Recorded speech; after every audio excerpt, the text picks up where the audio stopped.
பாயா பிரியாணி பண்ண போகிறோம். இன்றைக்கி ஸ்பெஷல் வந்து சண்டே ஸ்பெஷல் வந்து மார்னிங் பாயா பிரியாணி எப்படி பண்ணுறதுன்னு பார்க்கலாம். இந்த ஆட்டுக்கால் வந்து ஒரு 2 ஆட்டுக்கால் இருக்கும். இது 3 ஆட்டுக்கால் 2 ஆட்டுக்காலும் வாங்கிட்டு வந்தார் எங்கள் வீட்டுக்காரு. இதை நல்லா வேக வச்சு பஞ்சு மாதிரி வேக வச்சு எடுத்து வச்சுருக்கேன். இங்கே பாருங்கள், இதில் வந்து உப்பு, கொஞ்சோண்டு இஞ்சி பூண்டு பேஸ்ட்டு, மஞ்சள் பொடி இதெல்லாம் போட்டு வேக வச்சு வச்சுருக்கேன். நல்லா கொஞ்சம் வெந்திருக்கும், ஏன்னா சாப்பிடும்போது கஷ்டமாக இருக்கும். அதனால் நல்லா பஞ்சு மாதிரி வேக வச்சுருக்கேன். இது வந்து ஒரு 3 பெரிய வெங்காயம் அரிஞ்சு வச்சுருக்கேன், 2 பெரிய தக்காளி, இதில் வந்து ஒரு கை புதினா, ஒரு கை கொத்தமல்லி சேர்ந்து கலந்து வச்சுருக்கேன், ஒரு 4-5 பச்சை மிளகா, தயிர், இஞ்சி பூண்டு பேஸ்ட்டு, நெய், தேவையான எண்ணெய். இது வந்து ஸ்பைசஸ், ஹோல் கிராம் ஸ்பைசஸ் வச்சுருக்கேன். பாருங்கள், பட்டை, லவங்கம், ஏலக்காய், இலை, ஜாதிக்காய் எல்லாம் சேர்த்து வச்சுருக்கேன். ஸோ நான் இப்போ நம்ம செய்ய ஸ்டார்ட் பண்ணலாம். அரிசி ஊற வச்சுருக்கேன், ஒரு 2.5 ஆக்கு அரிசி வந்து ஊற வச்சுருக்கேன். இது வந்து ஒரு இஞ்சி பூண்டு பேஸ்ட்டை அரைச்சி வச்சுருக்கேன். நான் உங்களுக்கு போடும்போது எவ்வளோ அளவுன்னு சொல்லி சொல்கிறேன் உங்களுக்கு. இப்போ செய்ய ஸ்டார்ட் பண்ணலாம். ஸோ இப்போ செய்ய ஸ்டார்ட் பண்ணலாம். ஸோ இது பிரியாணி பாத்திரம் எல்லார் வீட்லேயும் இருக்கும். ஸோ எடுத்து வச்சுருங்க. ஸோ பாத்திரம் காஞ்சிடுச்சு. எண்ணெய் ஊற்ற போகிறோம்.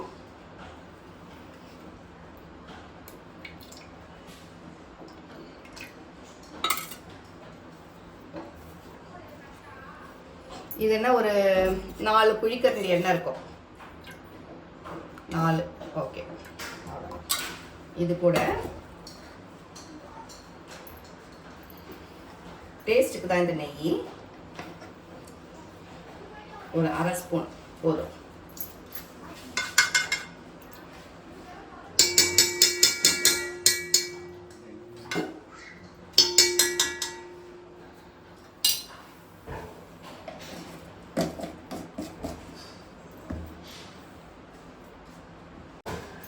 நெய், எண்ணெய் எல்லாம் போட்டாச்சு.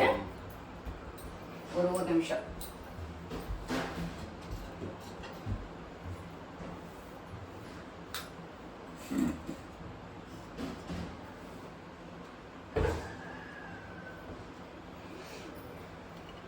ஸ்பைசஸ் எல்லாமே ஆட் பண்ணுறேன். அது புரியுதும்.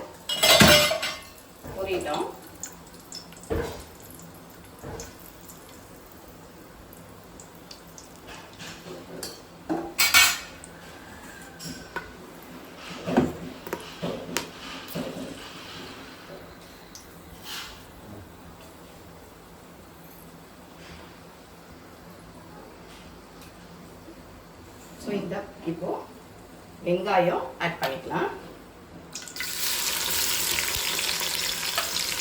வெங்காயம் இந்த மாதிரி ரொம்ப சின்னதாக நம்ம அரிஞ்சோன்னா டேஸ்ட்டாக இருக்கும். ஏன்னா வந்து அதில் எல்லா இன்க்ரீடியன்ஸும் ஊறும்போது நல்லாயிருக்கும். வெங்காயம் நல்லா வதங்கணும். இப்போ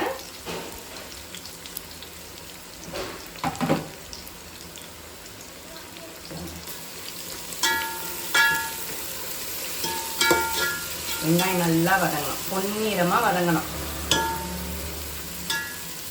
ஸோ இப்போ பாருங்கள், இந்த ஸ்டேஜில் வெங்காயம் நல்லா வதங்கணும். இப்போது கொத்தமல்லி, புதினா போட்டாச்சா. இது ஒரு 1 மினிட் சும்மா நல்லா வதங்கணும். இது ஒரு நிமிஷம் நல்லா வதங்கணும், அவ்வளோதான். ஸோ அடுத்தது ஒரு இன்க்ரீடியன்ஸாக போடும்போது ஒரு 2 நிமிஷம் நல்லா வதங்குச்சுன்னா பிரியாணி டேஸ்ட் கொடுக்கும். ஸோ இது ஒரு செகண்ட் வதங்கட்டும். அதுக்கப்புறம் இப்போ வந்து பச்சை மிளகா, தக்காளி, இன்னும் இஞ்சி பூண்டு பேஸ்ட்டு போடுவேன். கொஞ்சம் வெயிட் பண்ணுங்க, போடலாம். இது ஒரு செகண்ட் வதங்கட்டும். இது நல்லா கொஞ்சம் ஒரு செகண்டு நல்லா வதங்கணும். இப்போ ஒரு செகண்ட் ஆயிடுச்சு. இப்போ இந்த ஸ்டேஜில் பார்த்தீங்கன்னா இஞ்சி பூண்டு பேஸ்ட்டு போட்டுக்கலாம். 1 2 போதும், 2 ஸ்பூன். ஏன்னா வந்து ஆல்ரெடி வந்து நான் ஆட்டுக்காலில் வந்து 1 ஸ்பூன் போட்டு வேக வச்சுருக்கேன். ஸோ அதனால் இதில் ஒரு 2 ஸ்பூன் இஞ்சி பூண்டு பேஸ்ட், அவ்வளோதான். இப்போ இது நல்லா வதக்குங்க. இஞ்சி பூண்டு பேஸ்ட்டு வாசனை போகட்டும். ஸோ கொஞ்ச நேரம் நல்லா வதக்குங்க.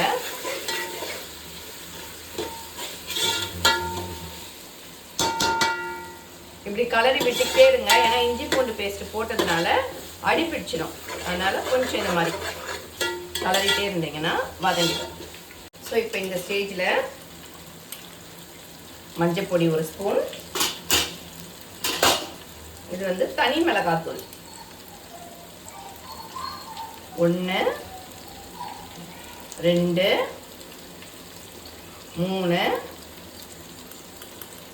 3.5 ஸ்பூன்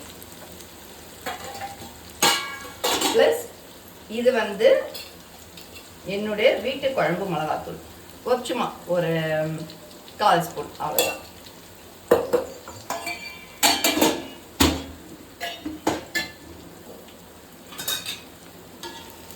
என்னடா இவ எல்லாத்துக்கும் வீட்டில் இருக்கிற குழம்பு மிளகாத்தூள் போடுறாங்கன்னு நினைக்காதீங்க. அதில் தான் டேஸ்ட்டே. நீங்கள் வீட்டு குழம்பு மிளகாத்தூள் போட்டு செஞ்சு பாருங்கள். ஏன்னா நம்ம அதில் வந்து மிளகா, தனியா, மிளகு, சீரகம், மஞ்சள், கடுகு, பச்சரிசி, தோரம்பருப்பு, கடலப்பருப்பு எல்லாமே போட்டு அரைக்கிறதுனால அது வந்து நமக்கு டேஸ்ட் கொடுக்கும். அதுக்காக தான் வந்து குழம்பு மிளகாத்தூள் போடுறது.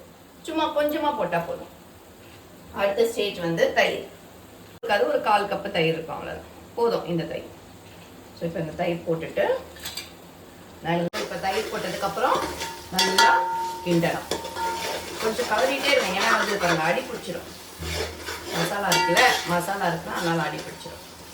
ஸோ போட்டுட்டு இப்போ இதுக்கு தேவையான உப்பு இந்த ஸ்டேஜில் ஆட் பண்ணிக்கலாம். உப்பு போட்டுலாம்.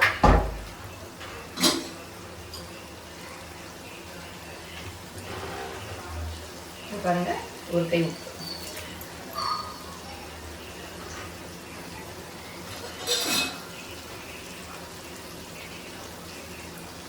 ஸோ இன்னும் கொஞ்சம் உப்பு. இந்த உப்பு வந்து வெறும் பிரியாணிக்கு மட்டும்தான். ஆல்ரெடி ஆட்டுக்கால்லையும் அந்த பாயா தண்ணிக்கும் போது உப்பு போட்டிருக்கேன். ஸோ அந்த தண்ணியை நம்ம ஆட் பண்ணுறதுனால உப்பு அதிகமாகிடும். ஸோ கொஞ்சமாக நீங்கள் உப்பு போட்டால் போதும். இதுக்கு நம்ம அப்புறம் கூட நம்ம டேஸ்ட் பண்ணிக்கலாம். அரிசி போடுற நேரத்தில் கூட உப்பு டேஸ்ட் பண்ணிவிட்டு அப்போ கூட ஆட் பண்ணிக்கலாம், ஒன்றும் இஷ்யூ கிடையாது. ஸோ இப்போ கொஞ்சமாக உப்பு போட்டு நல்லா வதங்கிடுச்சு. இப்போ இந்த ஸ்டேஜில் ஆட்டுக்கால் போட்டோம் பாருங்க.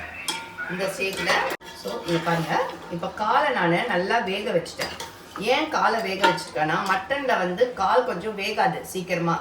ஸோ நீங்கள் நல்லா இந்த காலை நல்லா வேக வச்சு கொஞ்சம் பஞ்சு மாதிரி நல்லா வேக வச்சு இதில் ஆட் பண்ணிங்கன்னா இதோட சார்லாம் என்ன பண்ணோன்னா பிரியாணியில் இறங்கி நல்லா டேஸ்ட்டு கொடுக்கும்.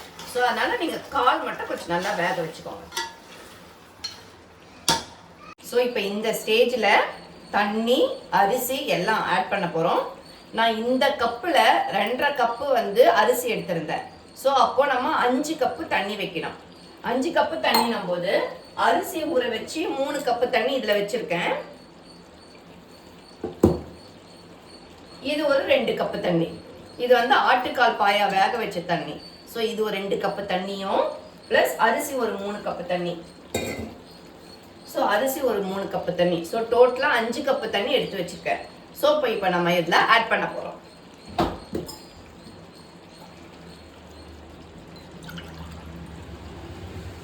ஒன்று பாருங்க, கரெக்டாக 2 டம்ளர் எடுத்து வச்சுருந்தேன் இந்த தண்ணி. ஸோ 2 ஓகேவா. ப்ளஸ்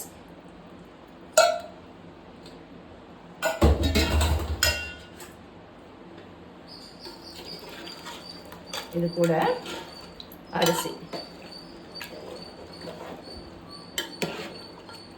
ஸோ ஒரு கொதி வரட்டும்.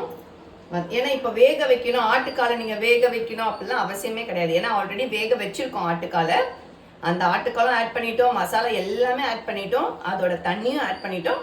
இப்போ கடைசியாக இந்த ஒரு கொதி வந்த பிறகு நம்ம ஊற வச்ச அரிசியை ஆட் பண்ண போகிறோம். சிலர் வந்து வெறும் அரிசி மட்டும் போட்டுட்டு தண்ணி அளப்பாங்க. நீங்கள் ஒரு 2 வாட்டி அரிசியை வாஷ் பண்ணிவிட்டு 2 வாட்டி அரிசியை வாஷ் பண்ணிவிட்டு 3வது தண்ணி ஊற்றும் போது, இப்போ ஒரு சப்போஸ் 2.5 கப்பு அரிசி எடுக்கிறீங்கன்னு வச்சுக்கோங்களேன், 5 கப்பு தண்ணி தேவைப்படுது. 2 முறை நீங்கள் அரிசியை வாஷ் பண்ணிவிட்டு 5 கப்பு தண்ணியை நீங்கள் இதோட ஊற வச்சு நீங்கள் அப்படியே அந்த தண்ணியோடவே நீங்கள் ஆட் பண்ணீங்கன்னா டேஸ்ட்டு சூப்பராக இருக்கும் பிரியாணி. மூணாவது ஊற தண்ணிக்கு வந்து டேஸ்ட் அதிகம் அரிசியில். ஸோ கொஞ்சம் வெயிட் பண்ணுங்க, நான் இதை அப்படியே தான் ஆட் பண்ண போகிறேன். ஸோ இப்போ பாருங்கள், இந்த ஸ்டேஜ் போதும், ஒரு கொதி வந்துச்சு. இந்த நேரத்தில் நம்ம அரிசி தண்ணி எல்லாம் ஆட் பண்ணிட்டோம். ஏன்னா அளந்து ரெடியாக வச்சுருக்கிறதுனால எந்த பிரச்சனையும் கிடையாது. எல்லாமே நான் ரெடியாக அளந்து வச்சுருந்தேன், அதனால் அப்படியே எடுத்து ஊற்றியாச்சு. ஸோ இப்போ என்ன பண்ணணும்னா கலர் அவ்வளோதான். இப்போ பார்த்தீங்கன்னா அரிசியை விட கொஞ்சம் அளவு தண்ணி மேலே அதிகமாக இருக்குது, அவ்வளோதான். திட்டம் இதுக்கு எப்படின்னா அரிசியை விட 1 இன்ச்சு தண்ணி மேலே அதிகமாக இருக்குது, அவ்வளோதான். ஸோ இதை இப்படியே வந்து கொதிக்க வச்சு ரொம்ப கலராதிங்க, அவ்வளோதான். ஸோ நான் இந்த ஸ்டேஜில் உப்பு செக் பண்ணிக்கிறேன். எல்லாமே எனக்கு கரெக்டாக இருக்குது, பர்ஃபெக்டாக இருக்குது. இப்போ அரிசி வெந்த உடனே தம் போட்டு இறக்க வேண்டியது தான்.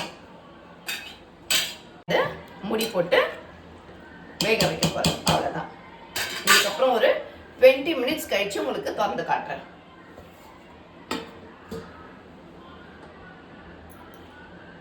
ஸோ இப்போ 15 மினிட்ஸ் ஆயிடுச்சு, பார்க்கலாம். இப்போ இந்த ஸ்டேஜில் இப்போ நம்ம டம் போட்டோம்னா தண்ணிலாம் இழுத்துக்கும், அவ்வளோதான். இப்போ என்ன பண்ண போகிறோன்னா இதை மூடி வச்சு இதை பாருங்க, இப்படி பண்ணிவிட்டு சும்மா இப்படி பண்ணிவிட்டு தம் போட போகிறோம். இப்போது ஸ்டவ்வை வந்து ஸ்லோவில் வச்சுட்டு மூடிட்டு அவ்வளோதான். 10 மினிட்ஸ் கழிச்சு திறந்து பார்க்கலாம். நம்ம ஆட்டுக்கால் பாயா பிரியாணி ரெடி ஆகிடும், பார்க்கலாம். பிரியாணி ரெடி ஆயிடுச்சு, திறந்து பார்க்கலாமா? அவ்வளோதான். பாருங்க எப்படி வந்திருக்கு பாருங்க, அவ்வளோதான்.